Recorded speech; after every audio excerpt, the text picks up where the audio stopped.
വയനാട് നൂൽപ്പുഴയിൽ യുവാവിനെ കാട്ടാന കൊലപ്പെടുത്തിയ സംഭവത്തിൽ പ്രതിഷേധിച്ച് ഇന്ന് ജില്ലയിൽ ഹർത്താൽ. ഫാർമേഴ്സ് റിലീഫ് ഫോറമാണ് ഹർത്താലിന് ആഹ്വാനം ചെയ്തിരിക്കുന്നത്. വൈകിട്ട് 6 വരെയാണ് ഹർത്താൽ. അതേസമയം ഹർത്താലുമായി സഹകരിക്കില്ല എന്ന് കേരള വ്യാപാരി വ്യവസായി ഏകോപന സമിതി ഉൾപ്പെടെ സംഘടനകൾ നിലപാട് അറിയിച്ചിട്ടുണ്ട്. വയനാട്ടിലെ വന്യജീവി ആക്രമണവുമായി ബന്ധപ്പെട്ട് ഒരു യുവാവ് മരിച്ചത് വളരെ ദാരുണമായ സംഭവമാണ്. അതിൻ്റെ പേരിൽ വയനാട്ടിൽ ആഹ്വാനം ചെയ്ത ഹർത്താലുമായി കേരള വ്യാപാരി വ്യവസായി ഏകോപന സമിതി വയനാട് ജില്ലാ കമ്മിറ്റി സഹകരിക്കുന്നതല്ല എന്നറിയിക്കുകയാണ്. വന്യജീവി ആക്രമണങ്ങൾ തടയപ്പെടേണ്ടത് ഗവൺമെൻറ്റിൻ്റെ ഉത്തരവാദിത്തമാണ്. വന്യജീവി വകുപ്പും ജനപ്രതിനിധികളുമെല്ലാം ഇക്കാര്യത്തിൽ കാര്യക്ഷമമായ ഇടപെടലുകൾ നടത്തുകയും അക്രമത്തിന് ഇരയായിട്ടുള്ള ആളുകൾക്ക് അർഹമായ നഷ്ടപരിഹാരം എത്തിക്കുകയുമാണ് വേണ്ടത്. ഇക്കാര്യത്തിൽ ഡിപ്പാർട്ട്മെൻറ്റ് അടിയന്തരമായ ശ്രദ്ധ ചെലുത്തിയും ഇടപെടൽ നടത്തുന്നതിന് പകരം നാട്ടിൽ അടിക്കടി ഉണ്ടാകുന്ന ഇത്തരം സംഭവങ്ങളിൽ ഹർത്താൽ പ്രഖ്യാപിച്ചുകൊണ്ട് സാധാരണ ജനജീവിതത്തെ സാരമായി ബാധിക്കുന്ന തരത്തിലുള്ള ഇടപെടലുകൾ നടത്തുന്നതിനെ സംഘടന അനുകൂലിക്കുന്നില്ല. സുർജിത്ത് അയ്യപ്പത്ത് ചേരുന്നുണ്ട് വിവരങ്ങളുമായി വയനാട്ടിൽ നിന്ന്. സുർജിത്ത്, ഒരു യുവാവിന് ജീവൻ നഷ്ടമായതിന് പിന്നാലെ വലിയ രീതിയിലുള്ള പ്രതിഷേധം വരുന്നുണ്ട്.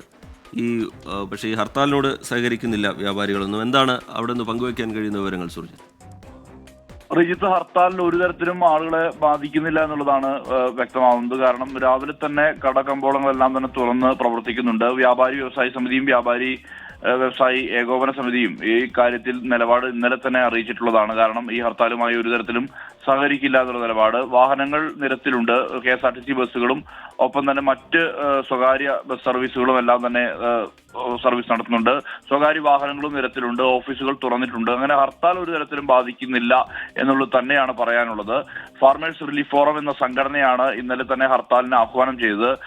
അതിൽ ഉന്നയിച്ച പ്രധാനപ്പെട്ട ആവശ്യങ്ങളിൽ ചിലതൊക്കെ ഇന്നലെ തന്നെ അത് സാധ്യമായിട്ടുണ്ട്. പ്രത്യേകിച്ച് ധനസഹായം അടക്കമുള്ള കാര്യങ്ങൾ, അതിന്റെ ആദ്യ ഗഡു വിതരണം ഉൾപ്പെടെയുള്ള കാര്യങ്ങൾ കുടുംബത്തിന് നൽകിയിട്ടുണ്ട്. മാത്രമല്ല ഇന്നലെ സർവകക്ഷി യോഗം ഇന്നലെ തന്നെ ചേർന്നിരുന്നു. വൈൽഡ് ലൈഫ് വാർഡന്റെ നേതൃത്വത്തിലാണ് യോഗം ചേർന്നത്. യോഗത്തിൽ വനം വകുപ്പ് ഉറപ്പുകൾ നൽകിയിട്ടുണ്ട്. ഫെൻസിങ്ങും ഒപ്പം ട്രെഞ്ച് അടക്കമുള്ള കാര്യങ്ങളിൽ ഉറപ്പുകൾ നൽകിയിട്ടുണ്ട്. ഈ സാഹചര്യത്തിൽ തന്നെ ഇന്നലെ UDFന്റെ പ്രതിഷേധമുണ്ടായിരുന്നു. പക്ഷേ UDF മറ്റ് പ്രധാനപ്പെട്ട രാഷ്ട്രീയ കക്ഷികളോ ഒന്നും തന്നെ ഹർത്താലിനെ പിന്തുണച്ചിരുന്നുമില്ല.